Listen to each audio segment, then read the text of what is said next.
The slap echoed through the entire supermarket. I was 8 months pregnant, and this woman's diamond rings cut into my cheek as I fell against the shelf. My baby. That's all I could think about. But she had no idea. My husband was watching. And what he did next? It destroyed her entire world. This is a story about cruelty, justice, and revenge that went viral worldwide. If you want to see how karma can be carefully calculated and absolutely brutal, hit subscribe right now.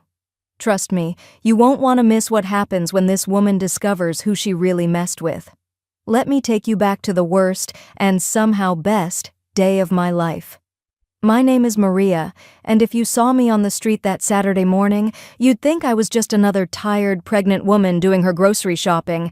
Simple clothes from discount stores, sensible shoes, maybe a little worn around the edges. You'd be right, but you'd also be missing the most important part of my story. See, I come from a place most people try to forget exists. Foster care, group homes, sleeping in my car at 19 because I aged out of the system with nowhere to go. I built myself up from absolutely nothing, got my GED, worked 3 jobs to afford a tiny apartment, and eventually found work at a small bookstore that became my sanctuary. That's where I met Nathaniel 3 years ago. He came in looking for a rare book on architecture, and we talked for hours. He was kind, thoughtful, and treated me like I mattered. We dated, fell in love, and got married within a year. I knew he was successful. He called himself a businessman, had a nice but modest home in the suburbs, drove a regular car. Comfortable, but not flashy. What I didn't know, what he carefully kept from me, was the truth. But I'm getting ahead of myself. That morning, Nathaniel was unusually worried.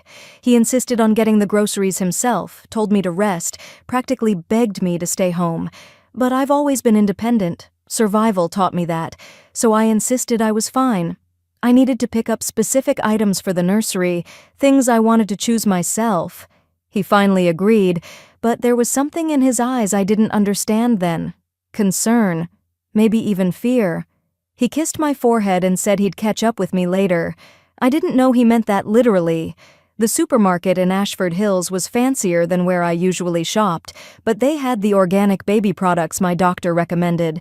Walking through those automatic doors, I immediately felt out of place. Crystal chandeliers hung from the ceiling. Marble floors gleamed under my worn sneakers. Other shoppers glided past in designer outfits with perfect hair and jewelry that probably cost more than my entire wardrobe. I kept my head down, found my cart, and tried to shop quickly. That's when I saw her, Caroline Beaumont. Even if you didn't know her name, you'd recognize the type.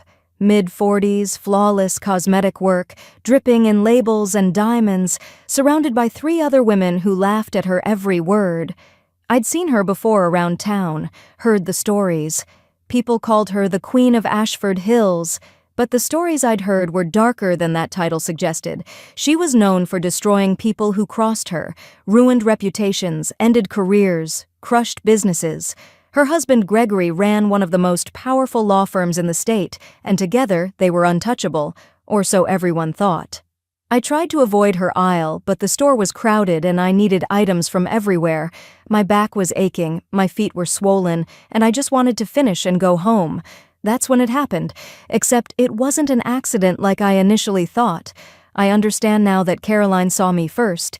She recognized me as that girl who married some nobody, had heard through her social circle that I came from foster care. In her world, that made me less than human. She positioned her cart deliberately to block the aisle. I was exhausted and didn't notice the setup. When I tried to navigate around her, she moved to block me again. Her friends giggled like we were all still in high school.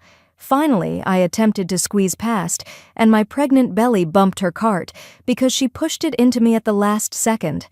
I know that now. I didn't know it then.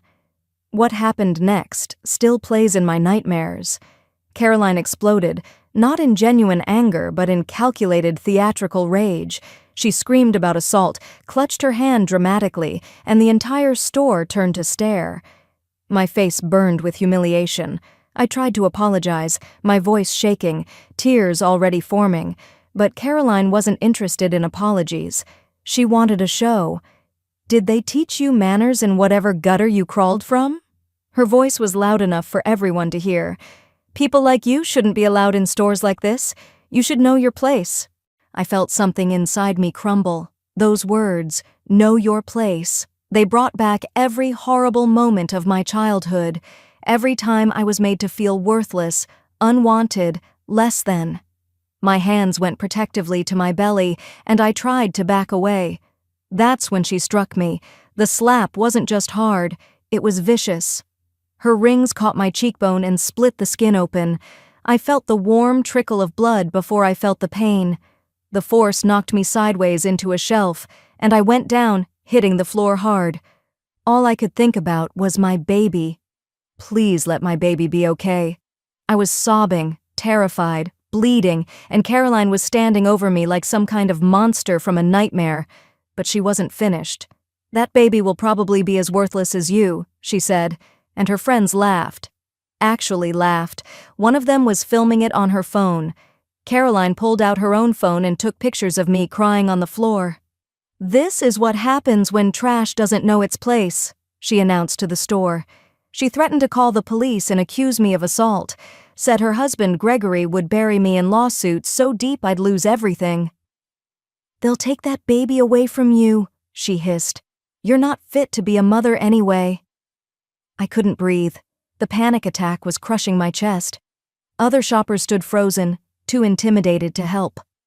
The store manager approached, but Caroline cut him off with a single glare. One of her friends kicked my dropped groceries, scattering them across the floor. I was shaking uncontrollably, certain my life was over, when the automatic doors opened again. Nathaniel walked in. I've never seen him move like that. Not rushing, but walking with absolute purpose. His face was completely blank. No anger, no emotion at all. But I knew my husband, and something in that emptiness terrified me more than Caroline's rage. The entire store went silent. He knelt beside me, his hands gentle as he checked my bleeding cheek and helped me up. His whisper was so soft only I could hear it. Trust me. Just trust me. Then he turned to Caroline. When he spoke, his voice was quiet, but somehow everyone heard it. What's your name? Caroline still thought she was in control. Caroline Beaumont, she said with a sneer. And you are? Nathaniel didn't answer. He just stared at her with those empty eyes, then pulled out his phone and made a single call. It's done, he said to whoever answered. Yes, everything. Then he hung up. Caroline laughed, actually laughed. Did you call your lawyer? How cute. She started bragging about Gregory, about all the families they'd destroyed before, listing names like trophies. She said her husband would crush whoever Nathaniel had hired. The whole time, Nathaniel just stood there, silent and unmoving. I could see it was starting to unnerve her, just slightly. The store manager whispered something to his assistant, and the assistant's eyes went wide. They both looked at Nathaniel like they'd seen a ghost. You think silence makes you intimidating? Caroline mocked, but her voice had lost some of its confidence. Nathaniel checked his watch. 3 minutes, he said quietly. 3 minutes until what? Caroline's laugh was forced now. Until your entire world ends. That's when a man in an expensive suit came running into the store. I recognized him from photos in the newspaper. Gregory Beaumont, Caroline's husband. His face was pale and covered in sweat. Caroline, we need to leave. Now! He wasn't looking at her. He was staring at Nathaniel with absolute terror. Caroline was confused. What? Why? I'm handling this nobody. That's Nathaniel Cross, Gregory whispered, but in the silent store, we all heard it. The name meant nothing to me, but everyone else gasped. People pulled out their phones. The store manager actually took a step backward. Caroline just looked confused, but Gregory's face had gone white as paper. Oh God, Caroline, he breathed. What did you do? That's when I learned the truth about my husband, the man I'd been married to for 3 years. The man who'd kept me separate from his real world because he wanted to protect me from people exactly like Caroline. Nathaniel Cross wasn't just wealthy, he was one of the 5 most powerful men in the country. A self-made billionaire who'd built a tech empire worth $47 billion by the age of 28. But that wasn't all. Nathaniel owned the entire Ashford Hills commercial district, 60% of the luxury properties in the city, the building where Gregory's law firm operated, the bank that held Gregory's business loans, major shares in the country club Caroline frequented, stakes in 3 charity boards she chaired. He didn't just have money, he owned the infrastructure of their entire world. I stood there, bleeding and pregnant, learning that my husband was someone I didn't fully know. Gregory was literally begging now. "Mr. Cross, please, she didn't know." "She knew enough to be cruel," Nathaniel said, his voice still that terrifying quiet. Caroline's knees buckled. I watched understanding hit her like a physical blow. She tried to apologize, words tumbling out in a panic, but Nathaniel cut her off. "Now you want to apologize? After you threatened my pregnant wife? After you said they should take our baby?" His voice dropped even lower. "You wanted her to know her place. Let me show you yours." What happened next was the most methodical destruction I've ever witnessed. Nathaniel made a call, on speakerphone. His head of security confirmed that footage from 10 different security cameras had been saved and uploaded to a private server. Caroline's face lost all its color. Second call, to his lawyer. A lawsuit was being filed: assault, battery, emotional distress, defamation. The amount was $50 million. Caroline actually gasped. Gregory stammered that they didn't have that kind of money. "I know," Nathaniel said. "That's the point." Gregory tried to interrupt, tried to explain, tried to negotiate. Nathaniel looked at him for the first time. "You'll speak when I permit it." The third call was to his property management company. Gregory's law firm lease was terminated effective immediately. 30 days to vacate. No renewal option at any price. Gregory started panicking about client files and active cases. "Not my concern," Nathaniel said simply. Fourth call, to the bank. Gregory's business loans were being called in, full payment required in 90 days. "That's impossible," Gregory whispered. "Then you'll lose everything," Nathaniel replied. Fifth call, to the country club board. Nathaniel owned a 40% stake. An emergency meeting was being called about Caroline's membership. Expected outcome: immediate expulsion. Then Nathaniel turned his attention fully to Caroline, and I saw her actually shrink back. "You said people like my wife should know their place. Let me show you what happens when someone forgets theirs." He called the 3 charity boards Caroline chaired. His foundation was the largest donor to all 3. He gave them a choice: remove Caroline from leadership or lose all funding. All 3 boards chose the money. Caroline was removed from her positions within minutes while we all stood there. Her phone started buzzing uncontrollably, her so-called friends abandoning her in real time. Someone in the store had live-streamed the original incident.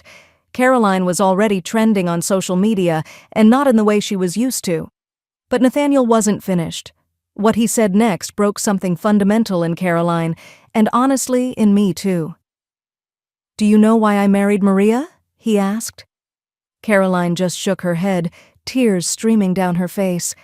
"Because she showed me kindness when I had nothing." Then he told a story I'd never heard. Years ago, before we met at the bookstore, Nathaniel had tested the society he was part of. He'd disguised himself as homeless to see people's true nature. He spent weeks on the streets, and I was working at a soup kitchen as a volunteer. I was the only person, the only one, who treated him with genuine dignity. I'd given him my own jacket during a brutal winter night, shared my own food, never asked for anything, never looked down on him. "She didn't know who I was," Nathaniel said, his voice finally carrying emotion. "She just saw a human being who needed help."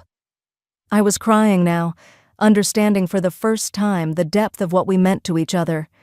"You, Caroline," Nathaniel continued, "you see bank accounts, you see status. You see nothing real. You wanted to take everything from the one person who showed me humanity when I had nothing, so I'll take everything from you." The weeks that followed were brutal to watch, even for me. Gregory's law firm dissolved as partners abandoned ship. They were forced to file bankruptcy. Their mansion was foreclosed. Caroline's luxury cars were repossessed. Every social invitation was withdrawn. Former friends wouldn't return calls. I heard through the grapevine that Caroline was spotted working retail at a department store, trying to survive. The viral video hit 200 million views. She became an international symbol of toxic privilege and cruelty. The charity board she used to lead started using her as an example in presentations about what not to be. Gregory blamed Caroline for everything. Their marriage fell apart, and divorce proceedings began. Caroline ended up in a small apartment, alone, with nothing left of her former life. My feelings about all of this were, and still are, complicated. 6 months after my daughter was born, healthy and perfect, I did something Nathaniel didn't expect. I visited Caroline. She was unrecognizable. No makeup, discount store clothes, 20 pounds lighter, eyes that had seen the bottom. When she opened her door and saw me holding my baby, she started crying. We sat in her tiny apartment and she apologized. Really apologized, not the panic-driven words from the store. She'd been in therapy, working through decades of learned cruelty that her own mother had taught her. She understood she'd perpetuated a cycle of abuse and elitism that had destroyed her. I told her I forgave her, but I also told her the truth. Nathaniel won't. Not ever. I explained what I'd learned about his childhood, how he'd grown up poor, how people exactly like Caroline had destroyed his mother through their cruelty and contempt. You didn't just hurt me, I said. You became the person he swore he'd stop. Caroline understood then. She'd triggered his deepest wound, and there was no coming back from that. We parted that day, not as friends, but at peace. I heard she rebuilt her life slowly. She works at a women's shelter now, genuinely helping others, trying to undo some of the damage she caused. Nathaniel knows about my visit. He respects my choice to forgive but maintains his position. Some wounds, he says, deserve to stay open as reminders. My daughter is 2 now. She'll never know Caroline Beaumont, but she'll know this story. I'll teach her that cruelty has consequences, but so does forgiveness. I'll teach her about the balance between justice and mercy. Nathaniel protected me in the most powerful way possible. Some say he went too far. But when you've lived through what we have, when you know what it's like to be truly helpless, you understand something most people don't. Power isn't about money or status. It's about choosing who deserves your mercy. Caroline didn't choose mercy that day in the supermarket, neither did Nathaniel. So here's my question for you. Was this justice or was it revenge? Is there even a difference? Drop your brutally honest opinion in the comments. If this story made you feel something, anything, smash that like button. Subscribe if you believe actions have consequences. Share this with someone who needs to remember that cruelty always finds its match. Thanks for watching. Remember, treat people with kindness, not because of who they are, but because of who you are. See you in the next story.